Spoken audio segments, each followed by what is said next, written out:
तेनालीराम ने सुना था कि राजा कृष्णदेव राय बुद्धिमानों व गुणवानों का बड़ा आदर करते हैं।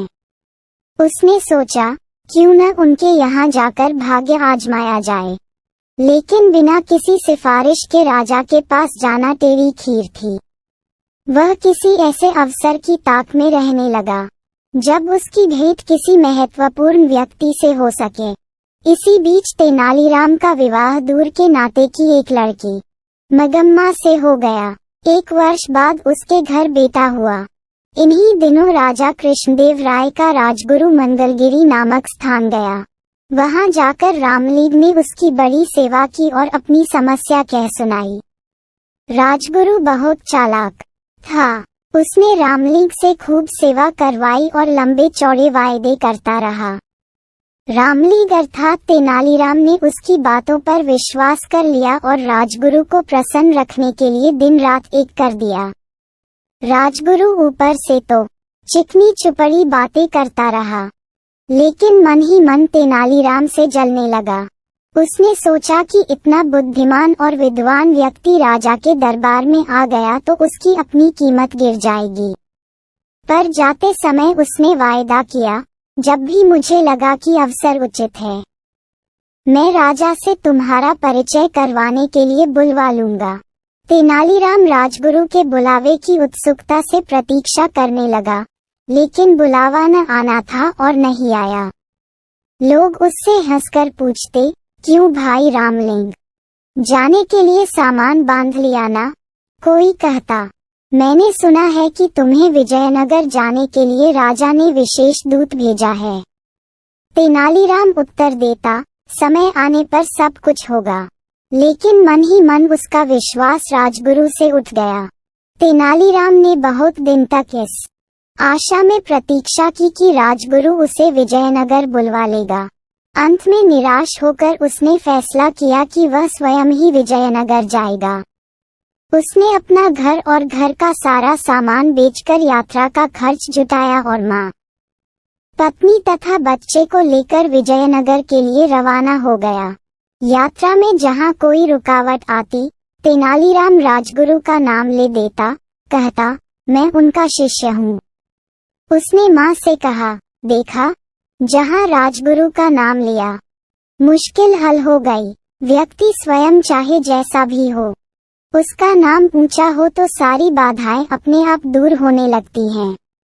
मुझे भी अपना नाम बदलना ही पड़ेगा। राजा कृष्णदेव राय के प्रति सम्मान जताने के लिए मुझे भी अपने नाम में उनके नाम का कृष्ण शब्द जोड़ लेना चाहिए। आज से मेरा नाम रामलीग की जगह रामकृष्ण हुआ। बेटा, मेरे लिए तो दोनों नाम बराबर हैं। मैं तो अब भी तुझे राम पुकारती हूँ, आगे भी यही पुकारूंगी। माँ बोली। कोडवीर नामक स्थान पर तेनालीराम की भेंट वहाँ के राज्य प्रमुख से हुई, जो विजयनगर के प्रधानमंत्री का संबंधी था। उसने बताया कि महाराज बहुत गुणवान, विद्वान और उदार हैं, लेकिन उन्हें कभी कभी जब क्रोध आता है तो देखते ही देखते सिर धड़ से अलग कर दिए जाते हैं। जब तक मनुष्य खतरा मोल न ले, वह सफल नहीं हो सकता। मैं अपना सिर बचा सकता हूँ। तेनालीराम के स्वर में आत्मविश्वास था। राज्य प्रमुख ने उसे ये भी बताया कि प्रधानमंत्री भी गुणी व्यक्ति का आदर करते हैं, पर ऐसे लोगों के लिए उनके यहाँ स्थान नहीं है जो अपनी सहायता आप नहीं कर सकते। 4 महीने की लंबी यात्रा के बाद तेनालीराम अपने परिवार के साथ विजयनगर पहुंचा। वहां की चमक दमक देखकर तो वह दंग ही रह गया। चौड़ी चौड़ी सड़कें, भीड़ भाड़, हाथी घोड़े, सजी हुई दुकानें और शानदार इमारतें, ये सब उसके लिए नई चीजें थी। उसने कुछ दिन ठहरने के लिए वहां एक परिवार से प्रार्थना की। वहां अपनी माँ, पत्नी और बच्चे को छोड़कर वह राजगुरु के यहाँ पहुंचा। वहां तो भीड़ का ठिकाना ही नहीं था। राजमहल के बड़े से बड़े कर्मचारी से लेकर रसोइया तक वहां जमा थे। नौकर चाकर भी कुछ कम न थे। तेनालीराम ने एक नौकर को संदेश देकर भेजा कि उनसे कहो, तेनाली गांव से राम आया है।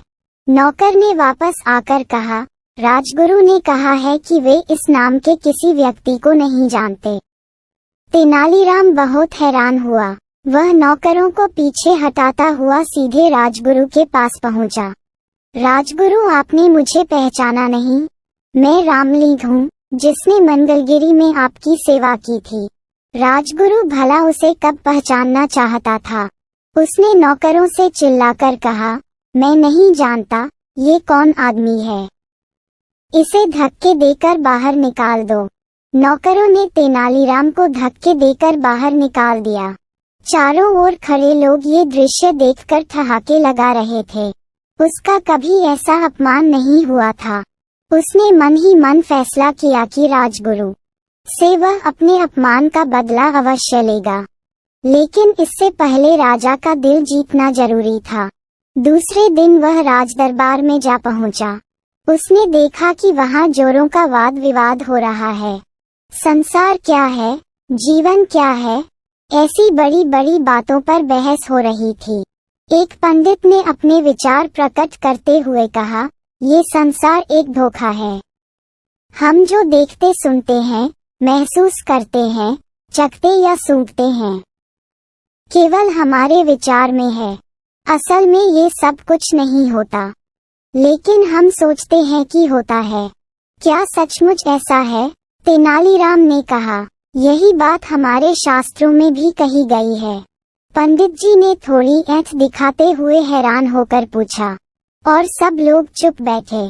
शास्त्रों ने जो कहा वह झूठ कैसे हो सकता है? लेकिन तेनालीराम शास्त्रों से अधिक अपनी बुद्धि पर विश्वास करता था। उसने वहां बैठे सभी लोगों से कहा, यदि ऐसी बात है तो हम क्यों न पंडित जी के इस विचार की सच्चाई जांच लें। हमारे उदार महाराज की ओर से आज दावत दी जा रही है, उसे हम जी भरकर खाएंगे। पंडित जी से प्रार्थना है कि वे बैठे रहें और सोचें कि वे भी खा रहे हैं। तेनालीराम की बात पर जोर का ठहाका लगा।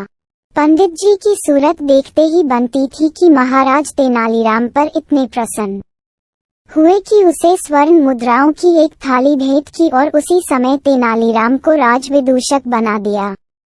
सब लोगों ने तालियां बजाकर महाराज की इस घोषणा का स्वागत किया। उनमें राजगुरु भी